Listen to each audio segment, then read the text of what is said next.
At the start of 2024, I did a list of anime that I thought needed a sequel desperately, and to my shock, two of my suggestions actually got sequels: Dragon Ball and Gun Gale Online.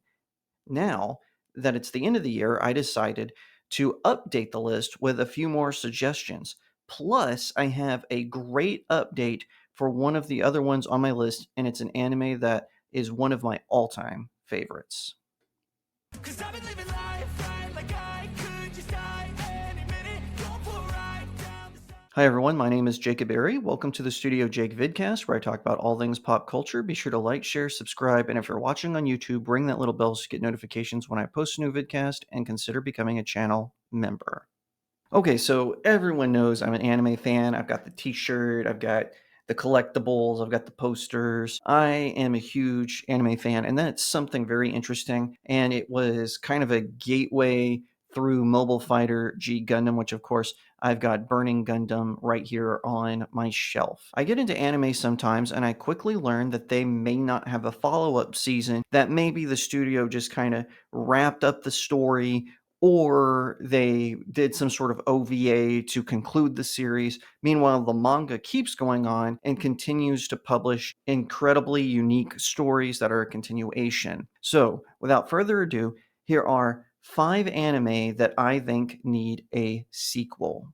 This one has been on several of my lists. This is the Isekai fantasy manga Death March to the Parallel World Rhapsody. It is about a video game programmer who falls asleep under his desk, which I hear is a frequent thing in Japan at his gaming development company. And he wakes up in a world that is very similar to the video game he created, and he immediately gains a whole bunch of skills because he realizes that he has an attack that he can perform from his video game, and that immediately raises his stats, and he soon becomes sort of a traveling vigilante and knight who helps out locals, and he gets like a group of women and one homunculus that kind of follow him around, and that's why it's called a harem story. Obviously has no romantic interest in any of them.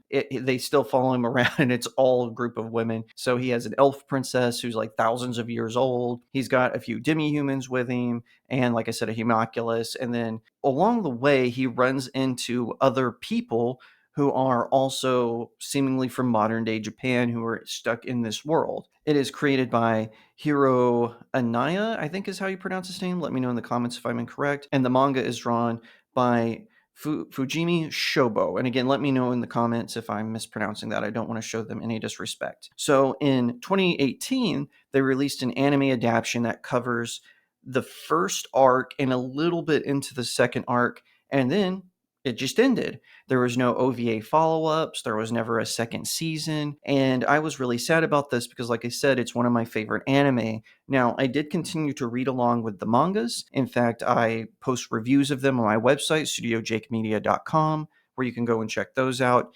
And the follow-up stories have actually been very good. So I was always surprised that it didn't get a second season. In Japan, it's a little different than over here, and they don't renew based on ratings or ad revenue. They do it based on the DVD sales. So I guess in Japan, the DVD didn't really sell that well. So they ended up ending the show, that being the Link and Connect Studios. Those were the name of the studios that made the anime.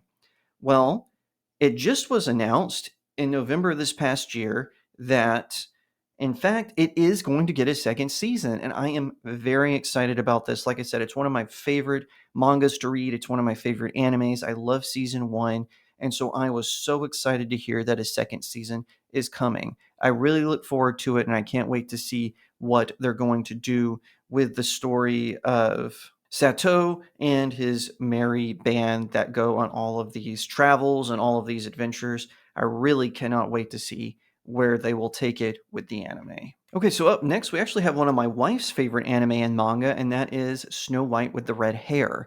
This is a retelling of the Snow White story, and the reason it's called Snow White with the Red Hair is because the main character, Shirayuki, she is in fact a Snow White kind of archetype, but she has red hair, and instead she has the skin like snow, as they say in the old fairy tale. She's a herbologist and a prince from a neighboring kingdom where she lives kind of develops an unhealthy infatuation with her and tries to poison her as opposed to her evil stepmother. But a different prince from another kingdom ends up saving her and taking her back to his kingdom, and the two of them kind of have a romance that develops. The anime ran for 2 seasons actually before it ended up being canceled. It was created by Studio Bones, and it was an adaptation of the manga written and drawn by Soroto Akaduki, and the manga is continuing. The manga hasn't ended as far as I know, and it keeps going. It's been going since 2008. The anime, of course, came out in 2015 and 2016, season 1 and 2 respectively. It was kind of a shock when this one got canceled because it's very popular, but again, this time they outright said they canceled it because it had low DVD sales. Now, the final episode of the anime did kind of give it a little bit of a wrap up where you could be satisfied with its ending, but you still wanted more, basically. And it's a shame because it is actually a pretty good story. Like I said, it's one of my wife's favorite anime and mangas. She continually buys the volumes as they come out. So it was really a bummer when we heard that there was no season 2 and not even like a follow up OVA or something. For those of you who don't know, I keep saying OVA. That's like an animated TV movie basically in Japan. So anyway, I'm really shocked that this one hasn't gotten picked up. And like I said, they did cite low DVD sales as the reason for its cancellation. But hopefully, with it gaining popularity in the United States and in other markets, they will decide to do a follow up, Studio Bones, that is, because it is a fantastic anime. It's got amazing artwork, it's got a great storyline. I really think people will enjoy it the more they hear about it. So up next, we have the Isuka Adventure in the Land of Leodel. It is based on a manga by an artist who goes by the name Seize, or excuse me, a writer who goes by the names Seize, and the artist is Ryo Suzakaze. This is a really interesting story. A lot of Isuka protagonists are overpowered, or OP as we like to say. And this is no different with Kaina, who is a character in the real world. She was a young woman who was very sick and was bedridden in a hospital, but she could play like this VR video game while she was, bedridden. Well, the power goes out in the hospital where she's at, and she goes unconscious. And when she wakes up, she's in the video game. Along the way, she meets other players who seem to be stuck in it, and you actually find out that the servers for the video games were shut down. So Kaina goes on this quest to try to find these 12 towers, and they were owned by the most powerful players in the game, including herself. And she thinks she can unlock clues to what happened by finding these towers. They also have these really interesting characters who are NPCs. In this game, you could create custom NPCs who can help you on your adventures, but they perceive themselves as her children. So she's got 2 elf children and then a dwarf child who's kind of her favorite, if you ask me. But I did think it was really interesting that I did think the story was very interesting. Normally, I'm not a big fan of OP characters. They have to grow on me a little bit. She certainly did. Kaina is a very interesting character. And even though she doesn't really meet an obstacle that can't be overcome by just her power, she does have an interesting personality. She has an interesting arc, and also this quest keeps it alive. It's definitely better than she professed herself to be a pupil of the wise man, which follows an overpowered protagonist as well. However, her quest isn't interesting. She's not interesting, and the story just is really flat. But in the Land of Leodel, what keeps it interesting, besides her being overpowered, is her quest to find these 12 towers and also the colorful characters she meets along the way. It was adapted in 2022 by Mayho Film, that's the anime studio. And after it ended, we never heard anything else. I actually tried to see if there was an update. No one knows anything. Both the studio and the manga publishers have been very silent on whether this is going to get renewed or not. We don't know if there was low DVD sales or what, but they are keeping a tight lip on this one. But hopefully we'll get an announcement soon. But as of the recording of this video, we know nothing. This is another favorite of mine. This is Roa Braves of the Six Flowers. It is a fantasy anime about these supposed to be 6 warriors who have to go into the wastelands that are controlled by this demon lord, because basically what happens is every few years or so, the demon lord, he's confined to his lands, but he can escape at a certain point in time. And then basically, the deities of this universe select 6 warriors to go in and stop him. And this time, they pick these 6 warriors who are called saints, but there ends up being a 7th one when there's just supposed to be 6. So this causes a lot of mistrust in the group, and they have to figure out who is the odd man or woman out in this scenario. And it is very compelling. It is very interesting. It is written by Ishio Yamagata, who wrote the light novels and then later wrote the manga. And they did an anime based on it in 2015 by the production company Passion. And sadly, after season 1, it just ended. Now, I think this one actually ended because this was a widely popular show. It was popular in the United States, it was popular in Japan and other Asian markets, but the show ends on a total cliffhanger. Well, I decided to read the light novels because I couldn't track down the manga at the time, at least not in English. Now they're more widely available, but I managed to find the light novels translated into English, and I read all of them. Turns out it just ended. And again, the light novels end on a cliffhanger.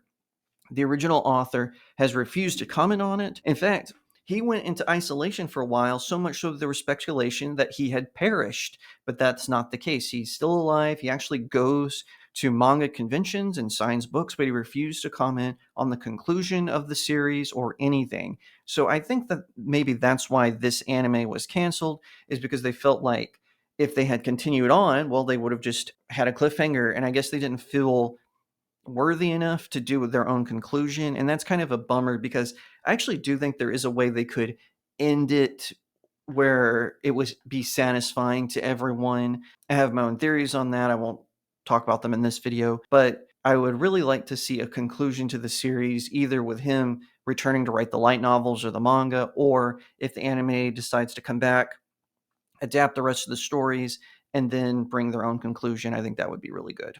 Last but definitely not least is another fantasy series. This is Yona of the Dawn. The manga began publication in 2009. It is written and drawn by Mizuho Kusanagi, and it is a fantastic show. It's about this princess who her cousin murders her father, the king of their kingdom, and then basically casts her out, and the cousin usurps the throne. An anime was released in 2014 and it ran through 2015. It was done by Studio Pierrot, I think is how you pronounce it. Let me know if I'm mispronouncing that in the comments. Anyway, this series really was compelling. It was really interesting. And like I said, the manga is still ongoing, but they just ended it after the first season, and there was never really any follow-up other than an OVA, but it's never been released in the United States. It's only been released in Japan, and supposedly that wrapped up the show a little bit, but still